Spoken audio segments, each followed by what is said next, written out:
Hello mga boss! Nahihirapan ba kayong mamili ng magandang klaseng power tools? Ayan.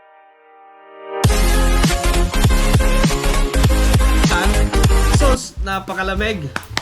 Sinubukan ko kaninang lumabas kasi nga maglalagay sana ako ng sealant sa ating solar panel kasi nga malakas ang tulo niya.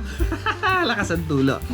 So, eto, sinubukan ko kanina, hindi umubra kasi nga isa-isang butas sa ilong ko, nagsara pa yung isa. Sinipon tayo. So, ito na lang para hindi naman sayang. So, nahihirapan ba kayong mamili ng magandang klaseng power tools?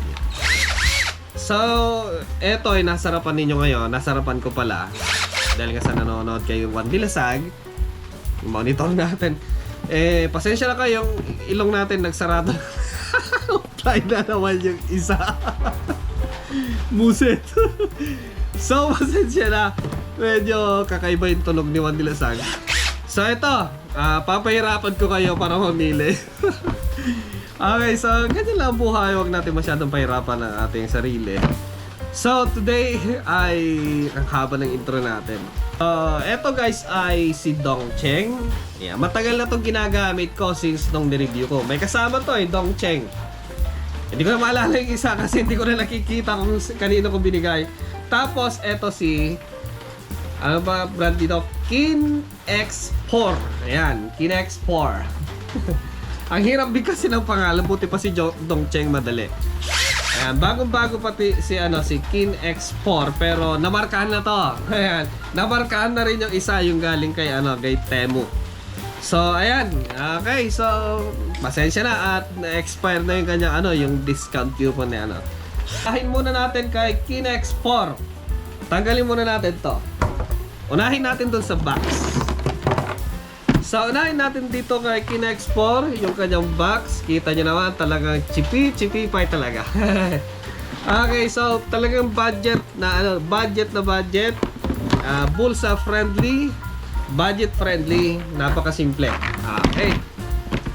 Yan, yun nga lang kasi ay dito pero ang maganda nito guys, may pansulit naman siya.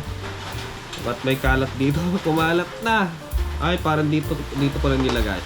So, dito sa box niya kasi ay meron siyang mga add-ons. Ito, matalim Meron siyang mga add-ons na mga drill bit, pambakal at pangkahoy, then mga screwdriver, flat at screw. Then meron pa siyang mga socket. Ayan, socket wrench. Okay, then meron pa siyang flexible na ganito. So, yun lang kasi ang nito, yung kumbaga, panulit na lang niya. Si KINX4. Ayan. Tapos, meron siyang kasamang extra battery. Yun ang maganda doon. Napakasulit doon. Kasi kung ako papipiliin, mas gusto ko yung mas maraming battery. Dalawa po yung kanyang kasama. Ayan. So, ang ganda kasi nga, hindi tayo, kumbaga, bitin. Yun nga lang, di ko rin alam kung magandang klaseng battery ito. Maulan talaga dito sa amin, pasensya na. Ayan. Tapos, ang voltage nito ay 20 volt. Yun lang, hindi ko nagustuhan dito ay ganito yung kanyang charger. Alam naman natin na sobrang gaan. Mas mabigat pa yata yung charger ng cellphone, mga boss. Yung ganito. Mas solid pa yung pagka-built nito. Mas mabigat pa.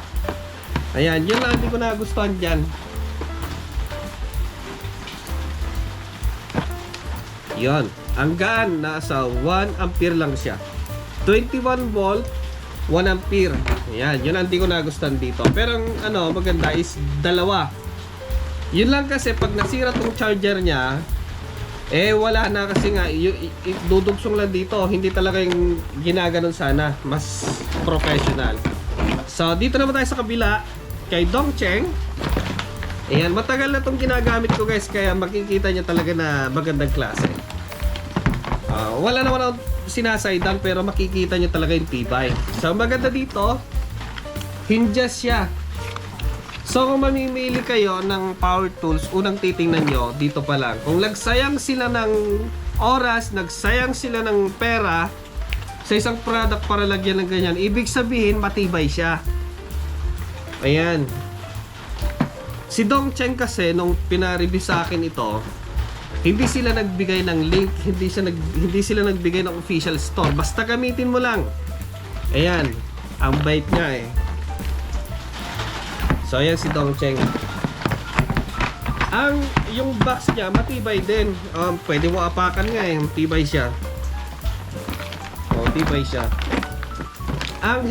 Naging ano lang kasi to. Ganun kasi si Juan Dilasag.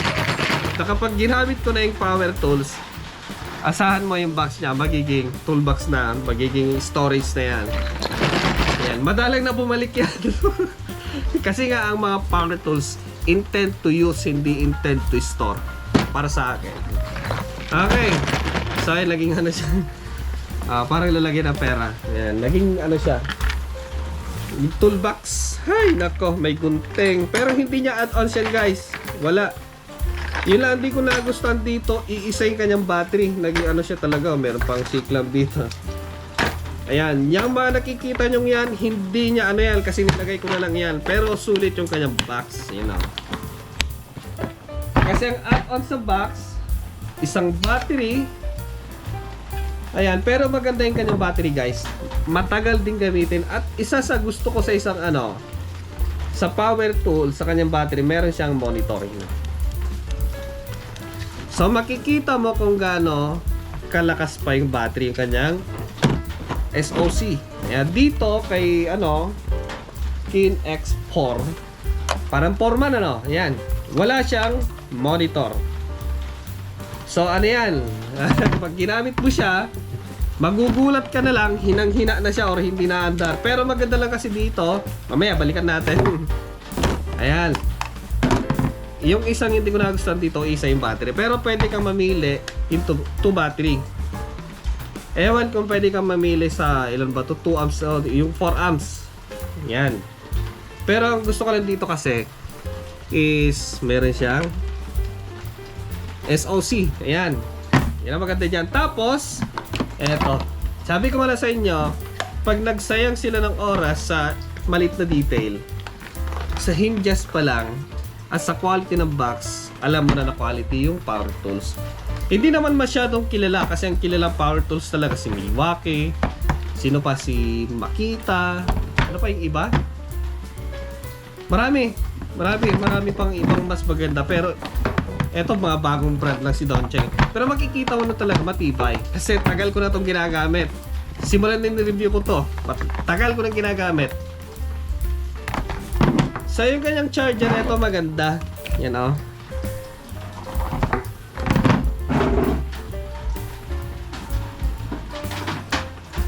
Para katulad din sa Makita.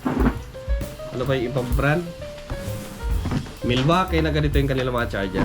Ayan o. Ito naman kay UUS Tools. Matagal ko na ginagamit at hanggang ngayon gumagana pa. Pati yung kanya ano, surface grinder. Tapos yung power tools. Pero stick lang tayo sa dalawang ano. Ito.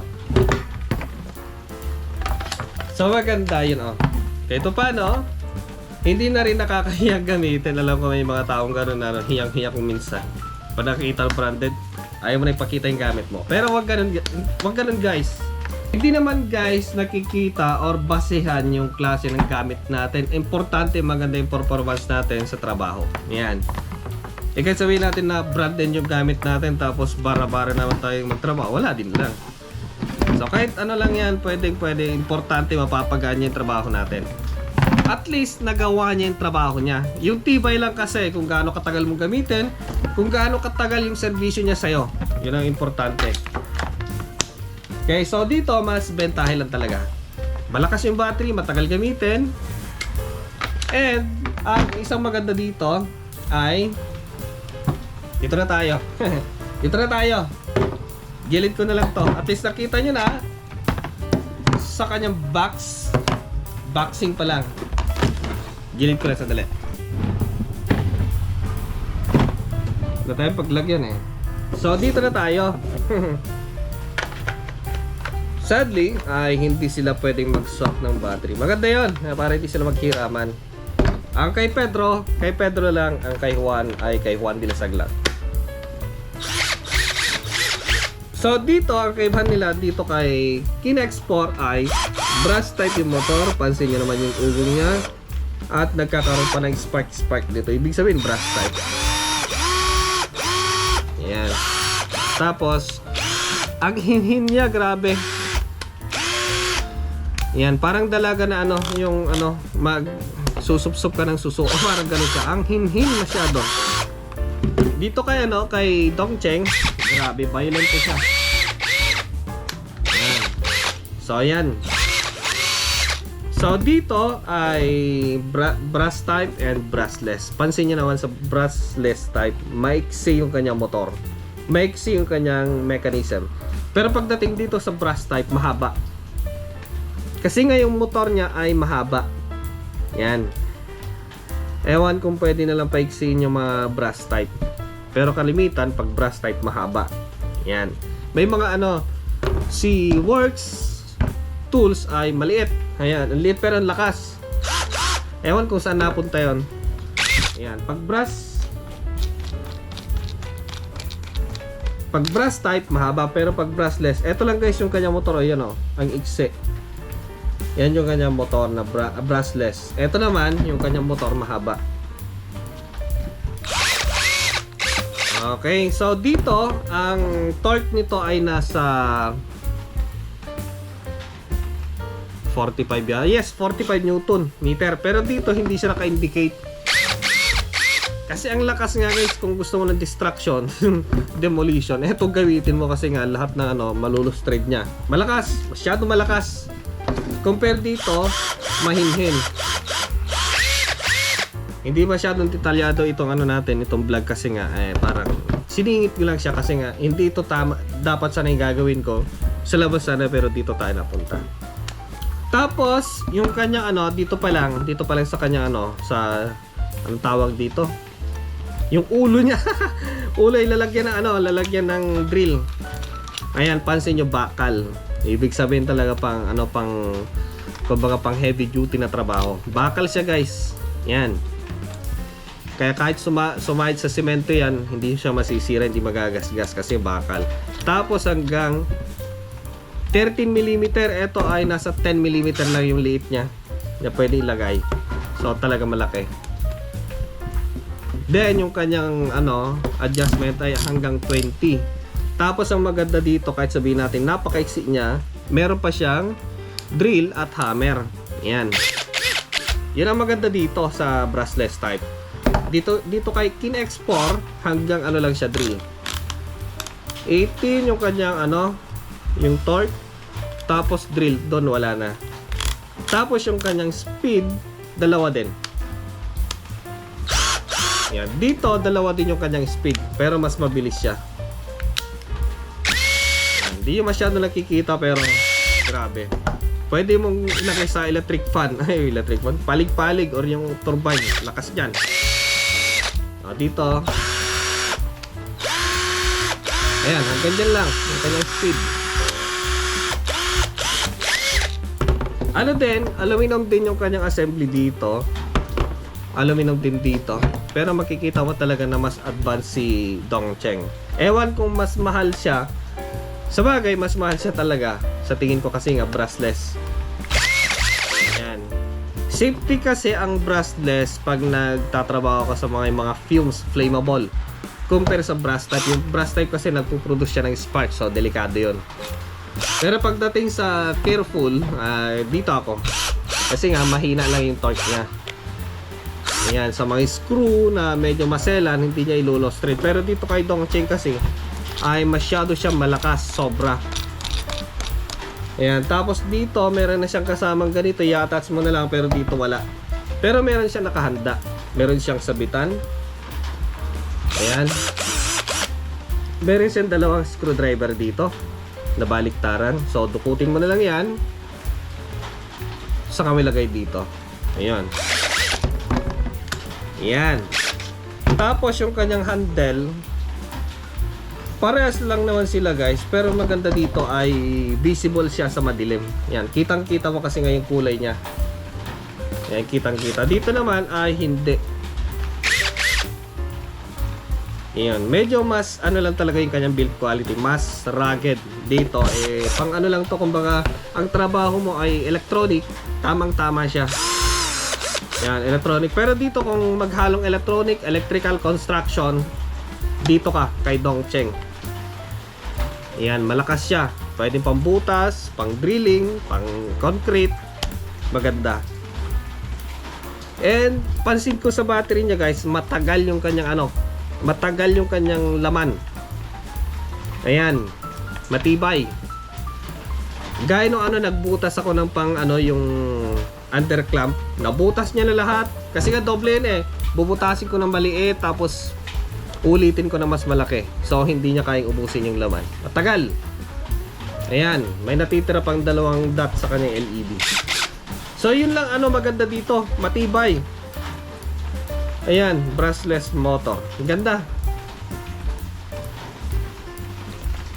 Yun lang kasi hindi ko nagustuhan is, sa bagay, choice nila yun. Hindi ko naman choice yun choice ng company na yung pinadala nila is isa lang. Kasi nga alam na nila na yung battery na kasama niya is talagang pangmatagalan. Pwede na rin siyang kumbaga ihilera sa may mga brand na pangalan. Kung gusto mo yung budget, kung gusto mo yung mid-range, at kung talagang gusto mo yung flagship. Ayan. Yun nga lang kasi pag naiwan mo yan, sa bagay, pupulutin pa rin nila. Pero mas masakit lang kasi sa pakiramdam na yung nawala sa'yo. Or pinulot nila branded. Ayan. Yun lang ang disadvantage. So, yan guys. Para sa akin, kung gusto mo talaga yung pang triple na specification, pwede sa electronic, pwede sa electrical, pwede sa construction. Eto na kay Dongcheng. Matibay siya guys. Ilang beses ko na to nahulog. Nung gumagawa ko na ng solar shade, ilang beses nahulog galing sa tuktok. Eto gumagana pa rin. Eto wala pa masyadong karanasan. Eto pa lang sana, pero makikita ko, masasabi ko na pang lang siya, pang talagang budget. Kung gusto mo magsimula at gusto mong budget na mga item, budget, hindi masyadong magastos, gusto mo lang talaga magsimula, gusto mo mag-train, gusto mo mag-start nang hindi masakit sa bulsa. Hindi naman kailangan kasi mag-start na gusto mo ay branded kagad. Mali yun. Ang kailangan mo lang mag-start. Ayan, saka mo na lang isipin yung mga branded pag meron ka na ibili. Ayan, ako noon nung nagsisimula ako mag-vlog, ang gusto ko camera maganda. Yun pala hindi mo kailangan yon. Yan. Gusto ko may taga-camera. Hindi ko kailangan yon. Yun pala, kailangan mo lang mag-start. Kung ano yung meron ka, kung ano yung kayang budget mo, dun ka mag-start. Huwag kang mangarap sa mga sa mga hindi mo kailangan. Hindi mo kailangan yon. Kasi ang kailangan mo lang mag-start muna. Saka mo na lang isipin kung meron na. Yan. And susunod na lang ng kusa yan. Susunod ng kusa pag meron na. Pero pag wala pa, ibig sabihin, hindi pa tayo. Okay, so see you next time guys. Maraming salamat sa iyo para sa video na to. And yun ang gagawin natin pag gumanda yung panahon. Maglalagay tayo ng sealant. Kasi nga gusto ko doon ako magtrabaho pag mag-unboxing. Kasi dito madilim. Mas maganda ron. Lahat ng paligid mo maliwanag. Maliwanag sa taas, maliwanag sa paligid. Boom.